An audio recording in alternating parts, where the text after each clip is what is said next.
you and just say a few things, and then you can start. So welcome, ladies and gentlemen, to our coffee and conversation. And this is our second one in the year. We previously had a nice event hosted by Sherry in Howick.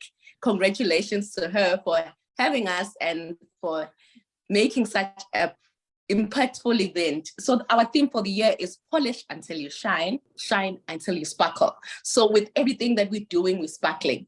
And with this month being Valentine's month, the month of love, we just want to speak about communication, because sometimes what makes people not to be in the same line or to agree on something is because they're not communicating properly. So we've got our specialist for today, our very own Shanta Maharaj is going to present to us.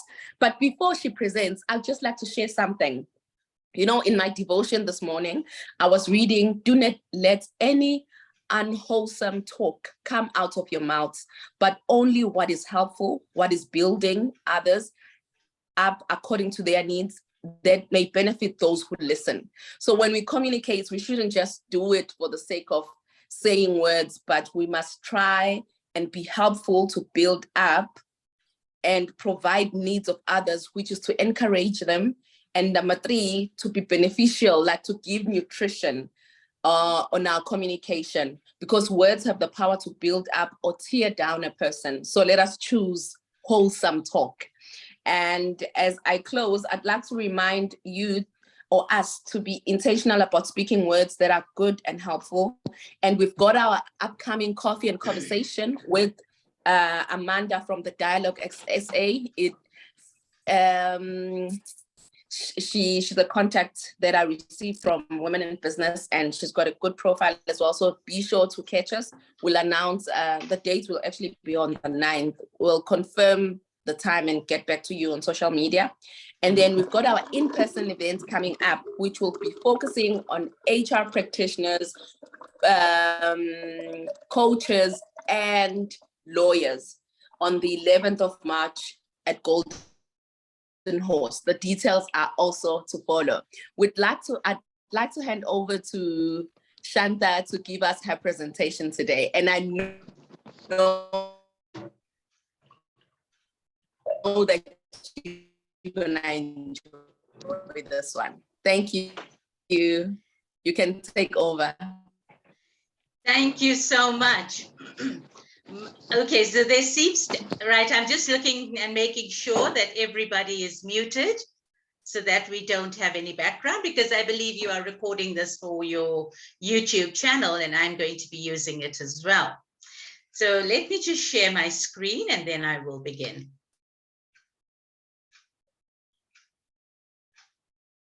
Right. Good. Aha, there we go.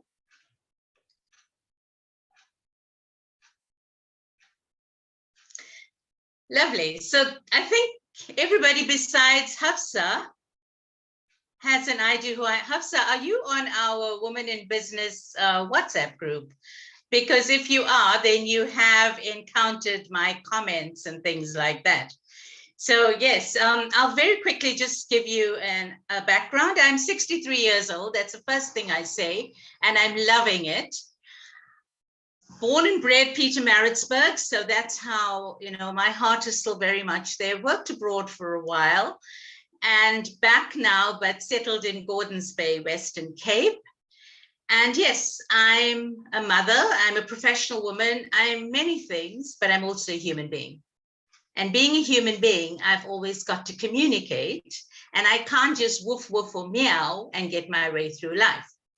Now, before I even start this, I want to tell you my challenges in life. And I think we went through this while we were chatting. So here goes my challenges, right? I was not born with the nicest face. I have a very stern appearance. So I get mistaken. My appearance and the way I present myself is often mistaken, right? And I just go with the flow. There's really nothing I can do about it. But I realized it became an impediment when I opened my mouth. And that is due to my accent, which I've had since the day I started speaking. And it's due to my choice of words, because I've been to a mission school. I came from a very disciplined, hard family, and I was taught by Irish nuns. So for me, that was an acceptable way of speaking. But as I communicated in life, it created a lot of problems. At school, I was only good enough to represent the school when it came to speech contests and things, because I always brought back the trophy. But as far as having friends, I never really had friends. I just had a handful that were as bad as me, right? So those were the challenges that I had faced in life. Now let's look at all of us, right? Tone of voice when communicating. I learned much more engaging with second language speakers than I ever learned with native English speakers. And I'll explain to you why. When we do second language speaking or tutoring or anything of that sort, we're more cognizant of things like rhythm, tone, rephrasing, etc. Things that we don't cover in the South African curriculum. We don't cover in any curriculum for English, unless you're actually doing the IGCSE and you're doing grammar or whatever it is, right? We don't cover these things. So we think that as long as we're getting the message across, right? We don't understand the use of modals, how important they are. We say things like must to people. Nobody must do anything for you. They should, but unless it's a life and death thing, like put on that ventilator, there's no need to use words like must and things like that, okay? I am not going to read from slides because that's not what I do. My slides are my backup. I'm going to speak to you, and I'm going to ask you now, if you look at that slide, where do you fit in? Confident, positive, interesting, humble, empathetic. Which ones do you think you see yourself as? Anybody, just give me your comments. Which one are you? Empathetic. Okay. Hafsa, which one are you? Winnie, join me. Hi, I think I'm empathetic as well. Okay. So we've got confident, right? What else? Positive as well. Now, I was waiting for someone to say confident for the simple reason confidence is sometimes mistaken for high self-esteem. And in my line of work, I very often come across people who are outwardly confident, but have a very low self-esteem. So the confidence comes through in their tone, in their rhythm, in their presentation. Their low self-esteem comes through in the words that pass through their mouths. So the wrong things come out in a very powerful way. And that causes a breakdown in communication. Okay, all sorts of communication. When you're angry in your home, when your significant other has been putting you down, what do? You yell because you feel you are in control. But when you yell, what passes the gateway of those lips? The wrong words, okay? So tone of voice is really, really very important. And if you look at the graph at the bottom, I always use this. Body language, right? Voice and tone, 38%. And only 7% is made up of your spoken word. So here's an example. Won't you please go to hell? And go to hell. There it is. Such nasty words. How did they come out so differently? Right? Now I'm going to change the words. I'm going to rephrase it. The same thing. I've said the ugly words of go to hell. But with my tone and my body language, I'm going to say, don't you think that you should actually keep away from me? It might be better for the both of us. Right? I've literally said go to hell, but I've said it in a very nice way. I've said it using my body language. I've said it using my tone. I have not given the other person cause to feel violated.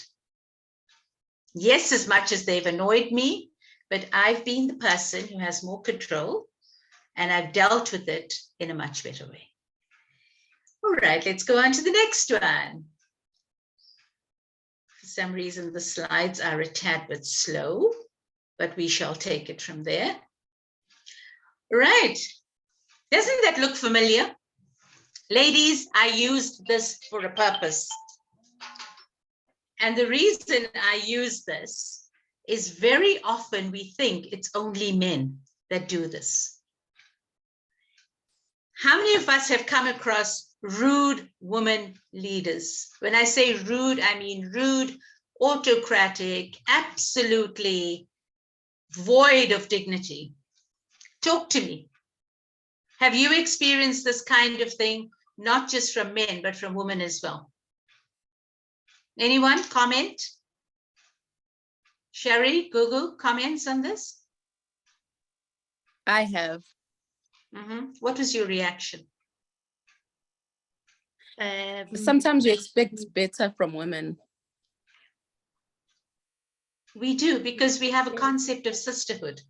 Yes. Right? But remember, it's also culture dependent. And I always say, don't expect the goodness that you have to come out of the person that you are interacting with. Sure. And it might sound weird, but I say respect differences, agree to disagree, but with dignity. Ladies, we can lose everything. I say this to my, when I'm training counselors sometimes, or when I'm with younger people, you can lose everything, but not your dignity. And your dignity is in how you present yourself, not your degrees, not your money, not the car you drive, not the brand of clothes you wear, but it's how you present yourself. Think back on our gokos, our old ladies, our grannies, our tannies. Think back about them. They were courageous, strong women, but it was their dignity that commanded that respect. And that's what we need to do with communication. Okay, so be mindful. Let us not be that man in the suit. And God knows why he's wearing a bow tie to work. When I looked at it the first time, I thought he was wearing a tuxedo. And I thought, you full of ego. But all the same, his dress says a lot about him as well. Let's go on to the next slide. So we discussed that. When it comes to your tone, what do you speak to your children? Do you speak confidence into your children? When I say confidence, I mean self-esteem, right? So I'm overlapping it here.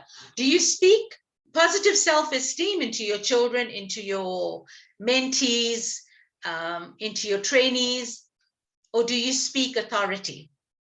Please help me here. Please join me. What do you speak? Normally it's authority, but you try to speak positive, but sometimes you just lose it. Gugu, are we talking about when it's with our children or with our mentees? With my children, sometimes I think to be trying to be protective, trying to be a parent at the same time. Our anxiety. Yes, you're being anxious and then you end up being authoritative every time instead of speaking confident. All right, so when a child is very little, right, that's when you use the modals must, you have to, things like that. But when the child is able to start understanding, you breed self-esteem into a child when you say, come now, let us discuss this.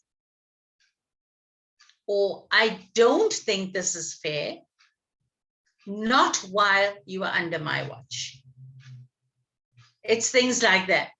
To the extent, and I share this personally, and I said it off chat in the beginning, I have a 29-year-old, and he says he is more concerned when my tone is very calm, but my words are very much inviting him to a meeting. He said, Mom, that's when I know you are so serious, because I remember that from my childhood. When you said, come, let's sit and chat, or if there were 2 cups of tea brought to the table, and you said to me, can I see you? Then it meant I was really serious. It was not negotiable. I wanted to listen to your side of the story, but I don't like what happened. So I think as parents, it takes a lot of effort. In today's world, it takes a lot of stress. And you know what's the biggest mistake we make? We text. How often have our texts been lost in translation? We text too fast. I believe texting is good. I'm all for AI and fourth industrial revolution. I'm a digital immigrant and I'm very happy about it. But there are limits and we need to know our limits. Even when it comes to group chats, now that we're on a group, let's talk about group chats. When we text on the chat, how do you feel, or how would you feel if we kept on getting the same bombardment all the time? How would you feel about it? Would you leave the chat or would you put it on mute? Tell me the types of things you would do. If it was continual bombardment, I'd definitely leave the chat. All my groups, especially on WhatsApp, are on mute, so that I can have a look at them when the time is right, and they're not interrupting my day all the time. Mm-hmm. Anyone else? Okay, so I also put my group chats on mute, because otherwise it's going to cause me to reschedule my day, and I cannot do that. And just remember one thing, ladies, multitasking is one of the worst things you can do. And I'll tell you why from the communication point. You are not compartmentalizing your thoughts. And our industrial psychologist in the group is going to work with me on this, and she's going to agree, I'm quite sure. You cannot tell me that you can jump here, there, and everywhere, and that you are efficiently using your brain in all those tasks. No, you know, Superwoman, that gorgeous woman with a cape on, she's a fictional character. Don't try to be her, because we can't. We need to be able to say to ourselves, I am concentrating. If it's not life or death, why do you have to jump tasks? Who are you pleasing? You're causing chaos in your day. The same with your communication. It affects your communication because you take the energy from that task and you transfer it, and then the energy here wasn't too good and you transfer it. Can you see that vicious circle that you're creating? And by the end of the day, how are you communicating to people? With anger and frustration.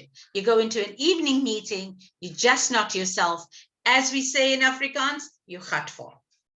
Because you brought it onto yourself in the day by not managing your thought process and your time.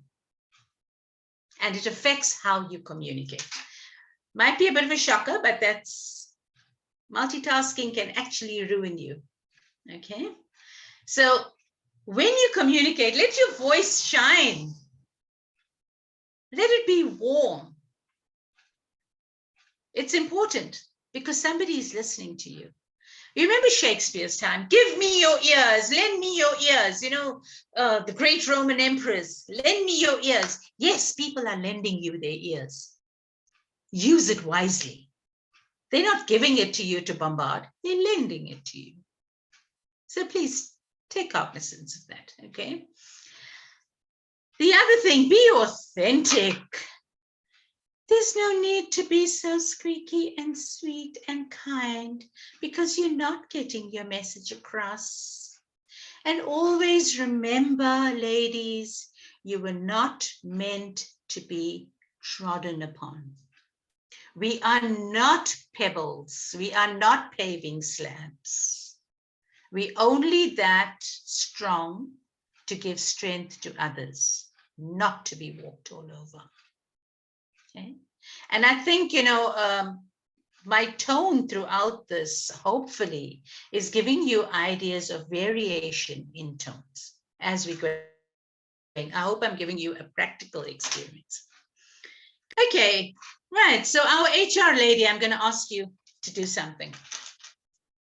Please unmute. Where are you, my dear? Right. If you've unmuted, I'm going to ask you to just give me a question that you would ask somebody, the first question in a job interview. Let me hear you. Have we got her with us? Okay, if she's not around, Sherry or Nampilo, can you give me a question? Or Google, in a job interview, what's your first question? Can you tell us about yourself? Beyond that now, we will be beyond the thing. You want to know a little more about the person, right? What do you feel you can contribute to this job or this company? That says everything to me. What will your partnership with this company do for you and for us? As soon as you use the word partnership, you've opened up one of two things. It's either that person's responsibility is going to shine through with enthusiasm, or you're going to pick up that this person is either willing or not willing to work with me. We don't work for companies. We work with them. We build them. Even if you are the janitor, the term economically might be working for, but we're working with, because take that person away. Or take all your janitors away. I used to say this at the IAT in the Middle East, in Abu Dhabi, because I was at the main campus there. And there was this arrogance from certain people with regard to the janitors. And I was looked at oddly, because I would buy the janitor an odd cup of coffee if he was walking past the restaurant and I was there, or any one of them was walking past. And I said to somebody one day, I said, what happens if every one of them happens to resign? They're working with us for the betterment of the company. Right? So that's when you start using words like partnership, join with me, it makes a big difference. It also makes the person feel that they are valued. And when we speak to people, we need to speak to them, engage with them, and not be top down. Because actually none of us is perfect. Okay, so I have all those styles. And I think it's very important to incorporate that. And that comes with experience as well. You don't expect a 21-year-old, excuse me, to have all those styles. That's asking for too much. Now let's look at cultural differences. This is when we one-on-one. Certain cultures, it's rude to stand and look at somebody in the eye. You're supposed to sit and have your head down. So what do? If we don't understand the culture, we regard that as rudeness. Right? Other cultures, it's not acceptable to touch. So when we stick our hands out and they don't want to, we say, oh, how rude of them. No, how rude of you not to have tried to get some knowledge about that culture before you engage with it. Let's not look at the problems elsewhere. Let's look at it within ourselves and see what reactions we create. Communication is a reaction between two people. Now this one amuses me. Woman, what do we listen to? We listen more to tone of voice than anything else, right? And we respond in different tones. That is why men rudely say hormonal. Yes, maybe it's hormonal. I'm not a doctor, but that's who we are. Okay. So what are you, a motivator, an educator, a coach, or a colleague? Anyone? Or are you all four? Sadly, I'm all four. And it becomes difficult to go between. Sherry, which one are you? Or which which few did you fall into? I would say a coach and educator. Okay, Nampilo? Motivator, coach, and colleague. Gugu? I think I'm the first three: motivator, educator, and coach.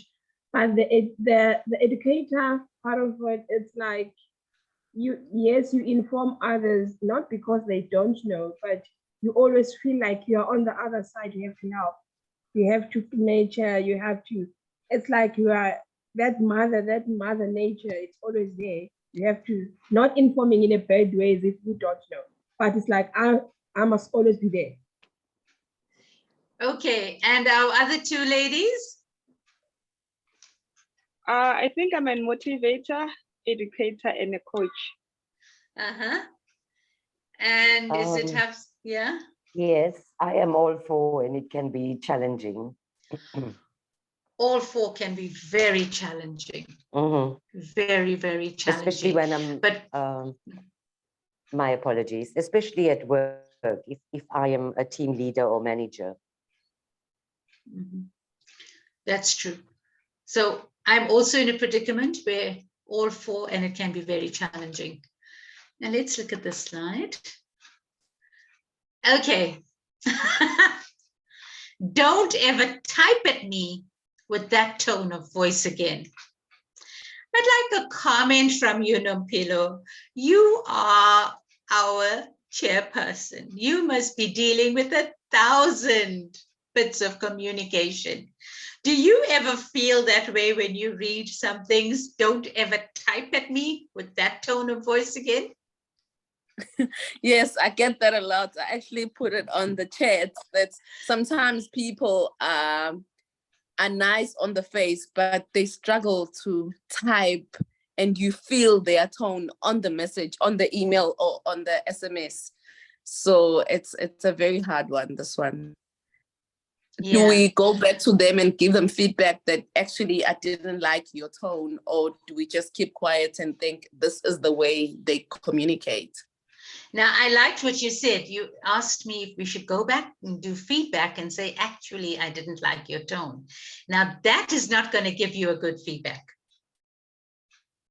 What you could do is rephrase it to, I'm not sure you are aware, but I found your tone a little bit upsetting. Is there something wrong?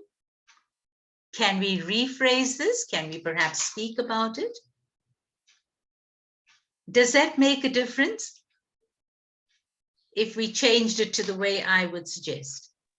Yes, I think that will actually make a difference, because maybe someone is actually not even aware that their tone is, Exactly. So, you know, when you put the ball in their court, not I found you offensive, but don't you think, how do you feel?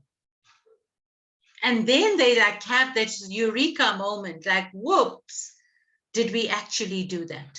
Did we really come across so badly? Right? So I would say, let's be very mindful how we deal with that. And there is no need to apologize for somebody else's rudeness. That is not your rudeness. It is the problem with them and not with you. So I think, and I say this to everybody, before you apologize for somebody else's misinterpretation, negotiate that misinterpretation, and then come to a conclusion. It comes under negotiating skills. And, you know, especially when both people are not speaking the same language technically and also emotionally. So those are things we need to look at, not just the words. Where does the person come from? What's the background? What has caused this to come up? And, you know, as I said, multitasking, that person could have had a day from hell and has come out so badly to you. And the way you handle it can actually help to ease that person into accepting that they are not handling their crisis in a correct way. So it has a very positive ripple effect. Then, of course, you get the people, when you use that approach, and you say, don't you think, or wouldn't you like? And then they turn around and say, well, who do you think you are? That's when you realize, that's it. That this person, time out. I can't deal. It's best I just keep a distance. And you don't have to keep a distance rudely. I maintain cordiality with people.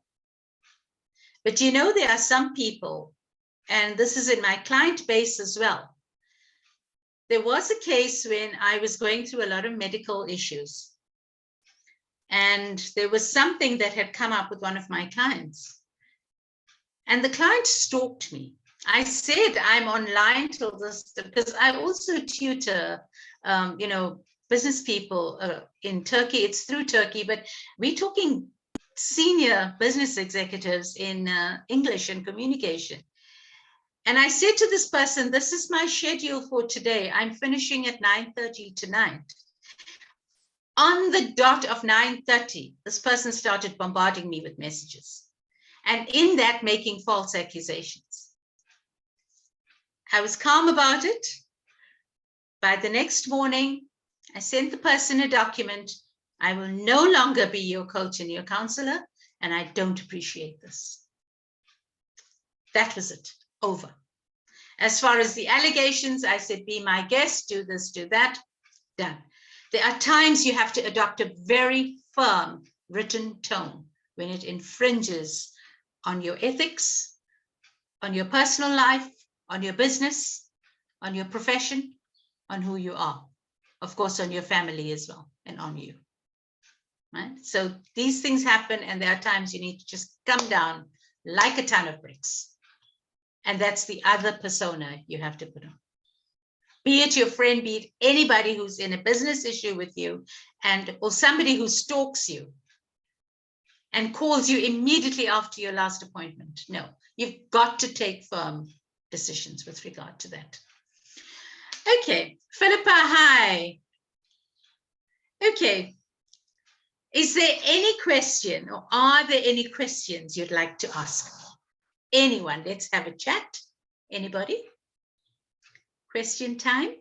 I don't have a question, but I'd like to say something. I think that a lot of what you've said is very, very important to take note of. And I think a lot of it aligns a lot to being emotionally intelligent, to putting the appropriate amount of emotion into what we're saying for the situation, and recognizing that where I'm coming from and where the other person is coming from will help us to keep a better tone and communicate better with each other. So I think it links very strongly with being strongly emotionally intelligent and applying the right amount of emotion and tone to the situation. So I appreciate what you said. Thanks, Shanta.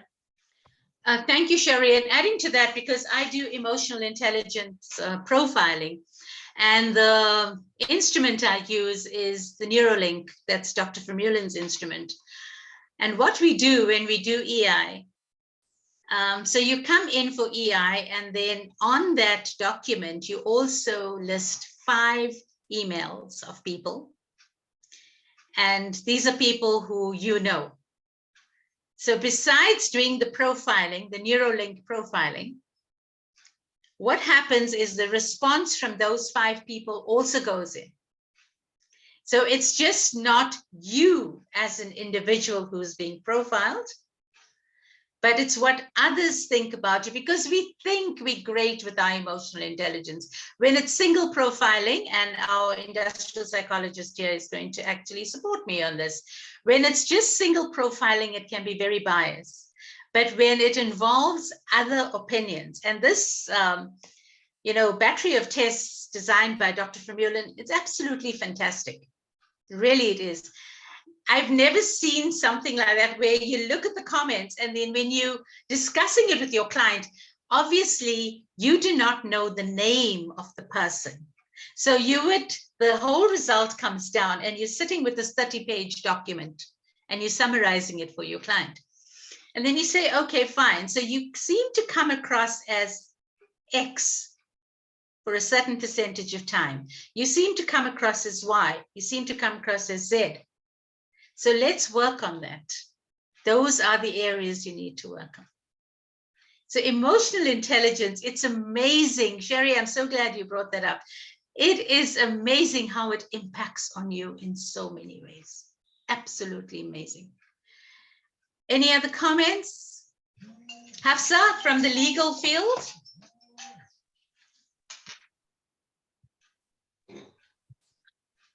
Can I add something? Oh, okay. My apologies. You can go ahead. I worked in a very male-oriented world. When I went to Switzerland started working in January 2002, I don't have a soft voice, even prior to have been a smoker. And I was considered, oh, who is this human being? You know, I would tell my boss one day, like, oh, your tie looks good today. And it would be like, what does she want? You know, She's hitting on me. But I was also the first person of color, South African, in the whole of Swiss Re Insurance Company in management. I just had to walk and I would be noticed. I had to do nothing, just walk from my office to the canteen. But over the years, when more females and lawyers came from around the world, he got used to us and we were the most successful team because we were a whole big mixed masala, as I call it. But when I arrived, I was sitting alone with him for about 3 months till the team got built up. So yeah, it takes time. It's especially when one moves countries. Oh, yeah. Because I had this typical South African humor, but when I'm working, I'm very serious. So, okay. Yeah. That's very interesting. Nampilo, you wanted to say something? I wanted to add what my take homes were. I didn't know that multitasking was the worst thing one can do, but it makes sense. That's my learning for the day. And the fact that we must, when we speak to children, we must not like be authoritative and tell them what to do. We must try and discuss with them. And then the last thing is being authentic. Who are you pleasing? That question just stuck in my mind out of this talk. Like, if we're really not being authentic, then what are we doing? Why are we doing the things? Why are we saying the things that we're saying, you know? And sometimes we take communication as not an important thing, but today I've learned that how we communicate, how we say things, how we write things, it either determines whether we respect the people or we don't. So thank you so much. It's been wonderful. And above all, respect yourself enough to command respect. Don't beg for it. Don't go groveling for it. I love the fact that as short as I am, I'm basically 5'1", and I'm known as somebody, when I walk into a room, people either listen or they know my presence is felt. I'm very warm, very charming in company that I know. I'm extremely formal and very isolated in new company. I am not a people pleaser. I've never been. I'm happy with who I am, what I am. And, I really don't care, because I know that within me, I'm carrying myself with dignity. I am not groveling for anybody's respect. And I communicate that not only through what comes out through my mouth, but in the way I carry myself. So communication is beyond words. It's how you as an individual values yourself and presents yourself. So ladies, I really hope I made a difference. I really hope I've inspired you. And I hope you've enjoyed this time, because I did. I really did. And I thank you. Thank you, Thank you so much. We still have a few minutes. If anyone has any other comments to what Shanta has shared, please do share what was your take. Oh, my apologies. I would say the multitasking is very, very important. I haven't employed anybody with a job description of multitasking. And I think we must all remember that in our private lives and in our business lives. That for me is vital. I even tell it to our children and grandchildren. Okay, any other comments?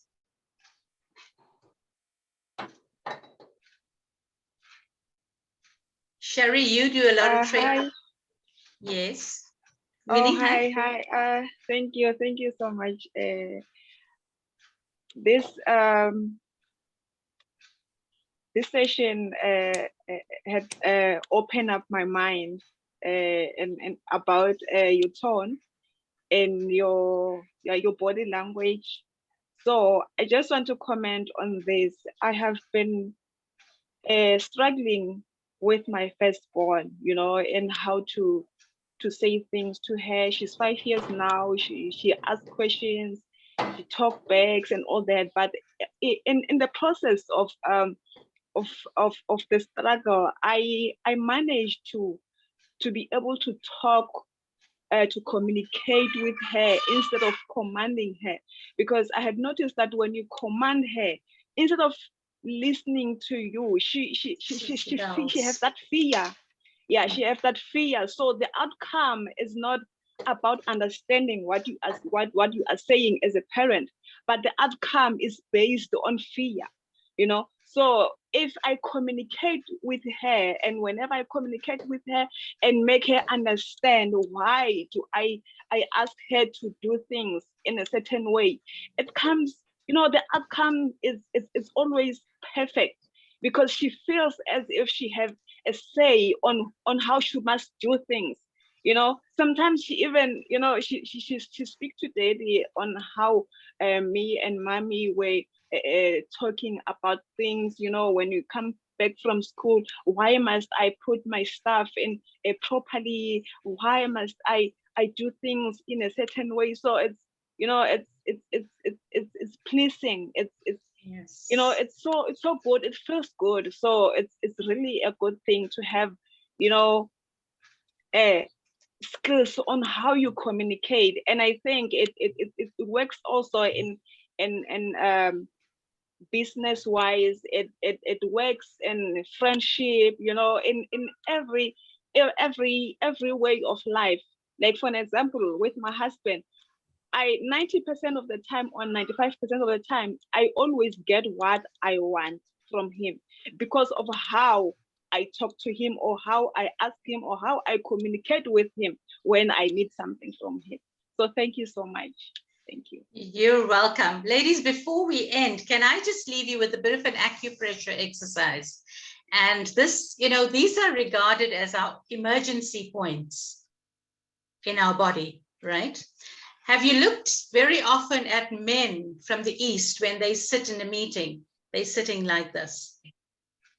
The reason they're doing this, if you look very closely, it's massaging the tips, right? If you find that you're stressed, you're actually going to hurt yourself. So if you've got very long nails, it's not going to work, unfortunately. You massage these tips and you keep this hand so tightly together.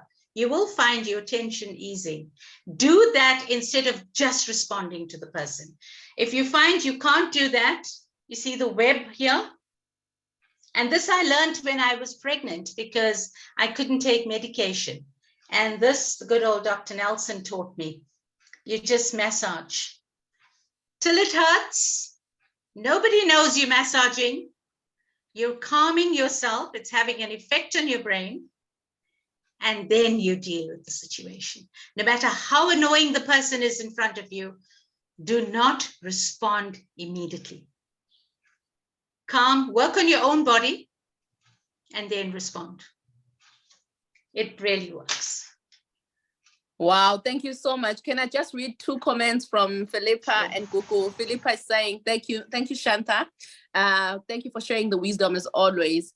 And Gugu saying, thank you, Shanta. This was a really mind-opening. We've learned a lot. If there are no further comments, the time is 9 o'clock and it's been such a wonderful time. So thank you so much, ladies, for joining. This will be posted on the group. We'll upload it on our YouTube channel, and then you please share it with your friends so that they learn how to communicate, because it's such a simple thing, but yet it can change your life. It can change your business, it can change your family. It can make you have friends. It can make you have better relationships. So thank you so much, Shanta, once again.